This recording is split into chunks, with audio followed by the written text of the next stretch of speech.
Estamos aqui para mais uma aula de biologia e hoje nós vamos conversar sobre as verminoses. Verminoses são doenças causadas por vermes. Nós temos os vermes que apresentam uma estrutura cilíndrica e temos os vermes que apresentam uma estrutura achatada. Então vamos observar as estruturas desses vermes. Então observem agora um plateuminto. Então o exemplo que nós temos aí é a planária. Apresenta o corpo achatado. Esse animal apresenta vida livre. Assim como nós temos a planária, que é um animal plateuminto de vida livre, nós temos os plateumintos que são parasitas, os causadores de verminoses, os causadores das doenças. Entre eles nós temos as doenças causadas pelas tênias, a tênia solium, que é a tênia do porco, e a tênia saginata, que é a do boi. Nós temos também uma outra doença conhecida como barriga d'água, esquistossomose, causada pelo Schistosoma mansoni, que também é um parasita plateuminto. E os parasitas cilíndricos, os asqueumintos. Então vamos observar agora a estrutura de um Ascaris lumbricoides. Então nós temos aí um casal de Ascaris lumbricoides. Observem agora a fêmea, presença da boca da fêmea. A fêmea apresenta uma boca trilabiada, assim como o macho. Então nós temos o ânus. Temos agora nesse animal tubo digestório completo, com boca e ânus. Poro genital e o poro excretor. O macho apresenta na sua extremidade posterior uma curvatura. Vocês estão observando a presença das espículas, por onde ocorre a cópula, a fecundação no poro genital da fêmea. Os vermes cilíndricos causam muitas doenças importantes ao homem. Entre elas, nós temos a elefantíase, causada pela Volqueréria. Nós temos também a doença conhecida como amarelão, a doença do jacatatu, conhecida também como ancilostomose, causada pelo Necator americanus. E nós temos também a ascaridíase, causada pelo Ascaris lumbricoides, e outras doenças, né, que também são importantes. Mas hoje nós vamos conversar sobre a doença causada pelo plateuminto, que é a teníase, a doença causada pela solitária, pela tênia solium e pela tênia saginata. Então observem agora as diferenças entre as duas tênias, a solium e a saginata. Tênia solium. Então nós temos a cabeça do verme com a presença de acúlios, ganchos. A cabeça nós chamamos de scolex. Tênia saginata, a ausência dos ganchos, a ausência dos acúlios. Esses ganchos são importantes para prender o verme à parede intestinal. A tênia solium, ela apresenta como hospedeiro definitivo o homem e o hospedeiro intermediário o porco, enquanto que a tênia saginata apresenta como hospedeiro definitivo o homem e o hospedeiro intermediário o boi. Então nós vamos conversar um pouquinho sobre a teníase causada pela tênia solium, o ciclo da tênia solium. Então observem agora a manifestação da doença no homem. Então nós temos um homem com o verme adulto no seu intestino, esse verme que atinge metros de comprimento. O verme apresenta o corpo formado por anéis e nós temos aí a saída de um anel maduro. Esse anel, grávido, cheio de ovos, vai para o meio exterior, vai para o solo, aonde nós temos então o ovo esperando o seu hospedeiro intermediário. Então, no caso, o porquinho ingere esses ovos que estão presentes aí no solo. Vocês sabem que porco come detritos, se alimenta de tudo que ele encontra pela frente. E as pessoas que eliminam essas proglótides, eliminam esses anéis maduros no meio externo, quer dizer, que não usam o vaso sanitário, então faz com que tenha aí uma proliferação da doença, porque nós temos a presença também de um porco sendo criado solto, à procura de alimento, e encontra então esse ovo da tênia solium. Agora vamos observar como é que ocorre o desenvolvimento desse ovo no interior do porco. O ovo ingerido pelo porco cai no seu sistema digestório e lá no estômago do porco ele é digerido, a casca é digerida. O ovo agora cai na circulação sanguínea e vai para a musculatura do porco. E lá vai se desenvolver numa larvinha, que é o cistítico. que apresentam o escólex, a cabeça, invaginado no seu interior. O cisticerco é uma larvinha visível que dá para você observar até na língua do porco. É uma larva que mede de meio centímetro a 1 centímetro. Essa larva, ela fica também na musculatura do porco e o homem vai ingerir essa larva quando se alimentar do porco ou dos seus derivados e essa carne for mal cozida ou for crua. Como nós vamos verificar, como é que vai ocorrer agora o desenvolvimento dessa larva no homem. Com a ingestão da carne de porco, mal cozida ou crua, o que vai acontecer é nós teremos a entrada da larva do cisticerco. Esse cisticerco agora cai também no trato digestório do homem e vai direto para o intestino, onde nós vamos ter o desenvolvimento do verme adulto.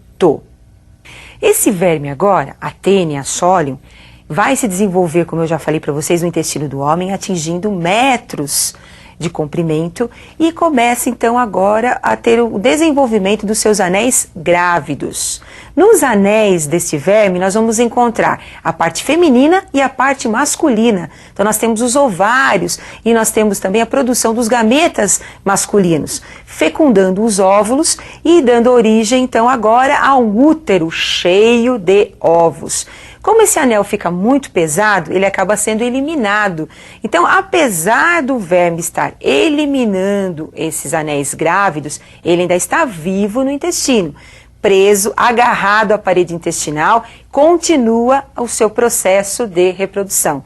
Lembrando então que esse verme ele é hermafrodita, ele tem a parte feminina e masculina em cada anel, por isso a grande produção de ovos. Agora, essa doença que eu acabei de descrever é a teníase. Nós temos o verme adulto no intestino do homem. Mas uma doença mais grave provocada pela Taenia solium é a cisticercose. É uma doença em que o homem faz o papel do porquinho. O homem é o hospedeiro intermediário. Como é que isso pode acontecer? Quando o homem ingerir ovos da Taenia solium.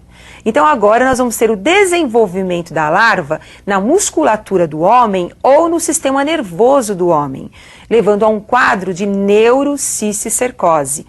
Esse paciente ele pode ter uma dor muito forte de cabeça, ele pode apresentar cefaleia e ele pode ter vômitos, pode ter quadros de epilepsia e pode ter uma morte súbita, dependendo da localização da larva, dependendo da localização do cisticerco.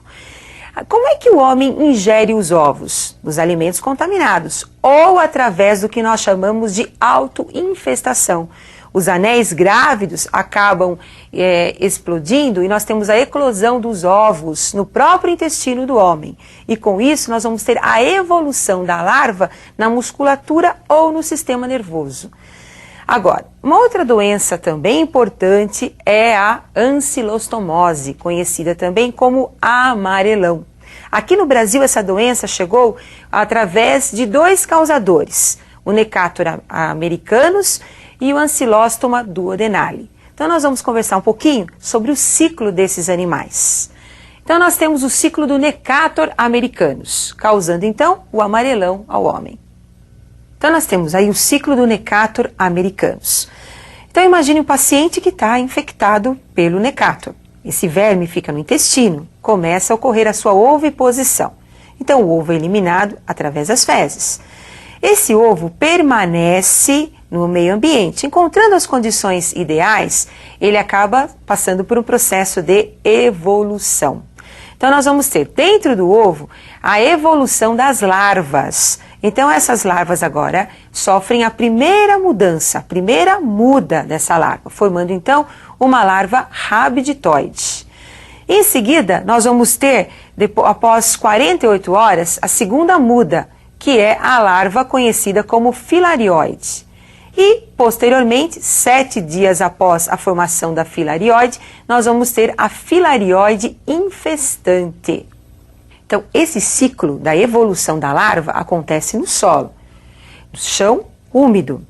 Essa evolução garante agora a penetração dessa larva, que pode ser uma penetração passiva ou ativa.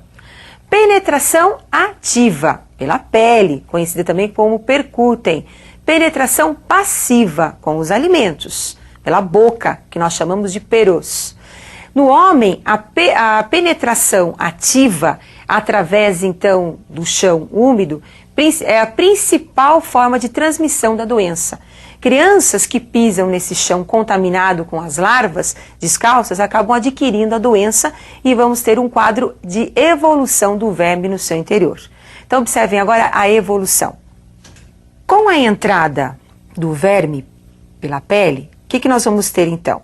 Esse verme cai na circulação sanguínea, da circulação sanguínea vai para o coração e para os pulmões, aonde vai sofrer a terceira muda. Nos pulmões, ele agora passa para o trato, subindo pelos bronquíolos, passa para o trato digestório, passando pela traqueia e vai agora para o estômago. E do estômago para o intestino, onde vai sofrer a quarta muda. Se o verme penetrou pela boca, ele vai direto para o estômago e lá vai sofrer a terceira muda e a quarta muda no intestino. Então, no intestino agora, nós vamos ter o desenvolvimento do verme adulto, a oviposição posterior. Então, esses vermes adultos realizam a cópula, começam a produzir os seus ovos, que são eliminados pelas fezes, pelo indivíduo infectado. O principal sintoma da ancilostomose ou amarelão é a anemia ferropriva, é a anemia por falta de ferro. Lembrando que nós temos também o paciente com algumas complicações digestivas também, dependendo da quantidade de vermes que nós vamos encontrar no seu intestino. Agora, eu gostaria que você estudasse um pouquinho mais as outras verminoses, como a ascaridíase, a elefantíase, que é uma doença também importante, a enterobíase. Lembrando que a transmissão, o agente causador e a profilaxia são os pontos principais das verminoses. E eu aguardo você para o nosso próximo encontro com a biologia. Até mais, pessoal!